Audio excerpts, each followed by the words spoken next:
Olá, primeiro ano, tudo bem com vocês? Como vocês estão? Hoje vamos ter mais uma aula de geografia. Para fechar a nossa semana, vamos relembrar uma parte do conteúdo de meios de transporte. O que a gente já falou sobre o meio de transporte? A gente já disse, a gente já conheceu quais eram os tipos de meios de transporte: meio de transporte terrestre, aquático ou aéreo. Né? Qual a utilidade dos meios de transporte na nossa vida? A gente também já conheceu na nossa outra aula. Agora a gente vai ver quais são os meios de transporte coletivos ou individuais. Bom, turma, os meios de transporte coletivos são aqueles que são utilizados por muitas pessoas. São os meios de transportes públicos, onde são oferecidos pelo governo ou por uma concessionária que é atrelada ao governo. E para que a gente utilize esse meio de transporte público, nós temos que, pagar, ter o dinheiro da passagem, tá? Para que a gente possa acessar o ônibus, ou então pagar a viagem de avião, de trem, de metrô. Todos esses exemplos, ônibus, avião, trem, metrô, são os tipos de transporte coletivo, tá bom? Então, são transportes onde qualquer pessoa que pague a passagem pode utilizar, tá bom? E os meios de transporte individuais? São aqueles onde você possui apenas. Não é qualquer pessoa que pode entrar ou andar, utilizar o seu meio de transporte individual. Ao contrário dos meios de transporte coletivos, nós não temos passagem nos meios de transporte individual, porque a gente compra aquele meio de transporte, a gente compra aquele automóvel, porém ele já é nosso, ele é próprio, ele é particular, tá bom? Qual é a diferença, vamos supor, entre um Uber e um carro particular que talvez a sua família tenha? Bom, no Uber, qualquer pessoa pode ir lá pedir o Uber através do celular e vai poder utilizar aquele meio de transporte ali, né? Porém, no meu carro, se eu não for trabalhar como Uber, não é qualquer pessoa que pode andar. A gente só coloca dentro do nosso carro ou então na garupa da nossa bicicleta aquelas pessoas que a gente conhece. Isso quer dizer que é um meio de transporte individual ou meio de transporte particular. Ok? Então, tenham isso em mente. O meio de transporte coletivo, onde qualquer pessoa pode utilizar mediante a pagar essa passagem, tá? A pessoa tem que pagar uma passagem para utilizar. E o individual não, é aquele que você adquire e que vai ser seu e somente utiliza quem você permitir. É um meio de transporte particular.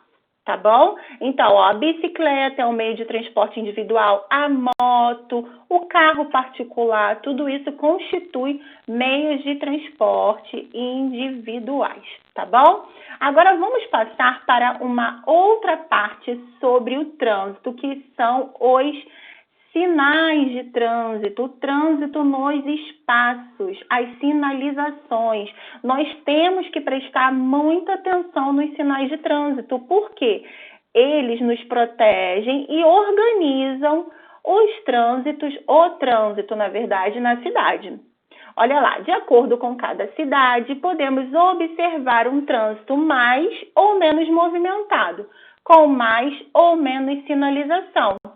Então, isso quer dizer, turma, que na cidade, nos centros urbanos, nós temos ruas mais movimentadas ou menos movimentadas e isso requer mais ou menos sinalização, tá bom? Podemos observar também diferentes sinalizações que são utilizadas para indicar o que o motorista e o pedestre devem fazer.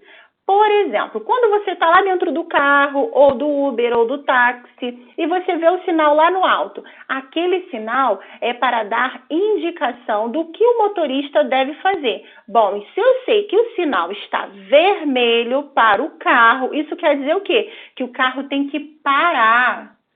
Agora, se o sinal estiver amarelo, ele pode continuar andando? Pode, mas ele tem que ter atenção. Por quê, turma? Porque a qualquer momento aquele sinal pode fechar e outros carros e outras pessoas também podem atravessar a rua, a mesma rua que aquele carro está direcionado. E o sinal verde pode seguir em frente. Não tem problema, ok? Então, o vermelho, pare. O amarelo, tenha atenção. E o sinal verde, siga, ok? Então, essas cores são usadas para informar quando é hora do automóvel parar, ter atenção e seguir em frente. Combinado? Então, vamos passar agora para a sinalização dos pedestres. As crianças precisam prestar muita atenção nesse tipo de sinalização. Por quê, turma? Quando a gente está andando na rua, a gente pode atravessar a rua em qualquer local?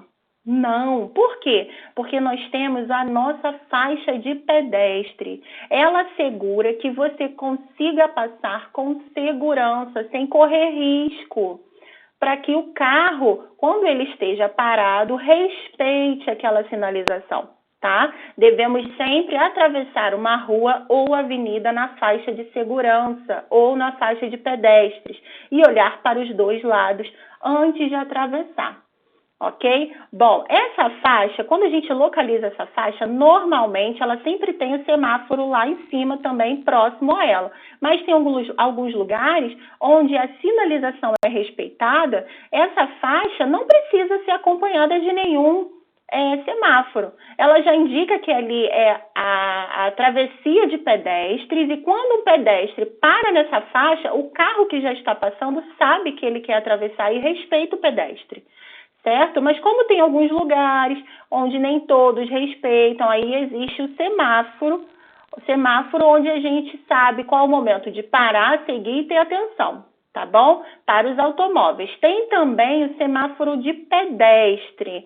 Nesse caso, esse semáforo só tem duas cores. Vejam só, o vermelho, que é para quando o pedestre não pode atravessar, para que ele fique parado onde ele está lá na calçada, e o verde, quando ele pode sim atravessar, tá bom? Aí acontece a função ao contrário. Quando o sinal está vermelho para o carro, para o automóvel, quando o automóvel está parado, o sinal do pedestre está verde. Por quê? Porque com o carro parado, o pedestre pode atravessar a rua.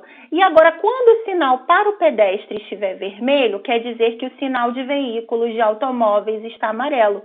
Ou verde, quer dizer que os carros estão em movimento e você não pode atravessar.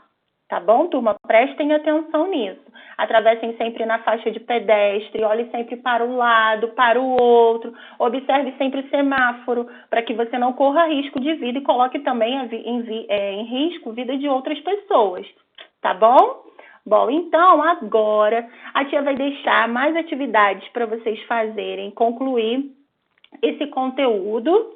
Eu espero que vocês tenham gostado, tá bom? E até a próxima aula. Um beijo!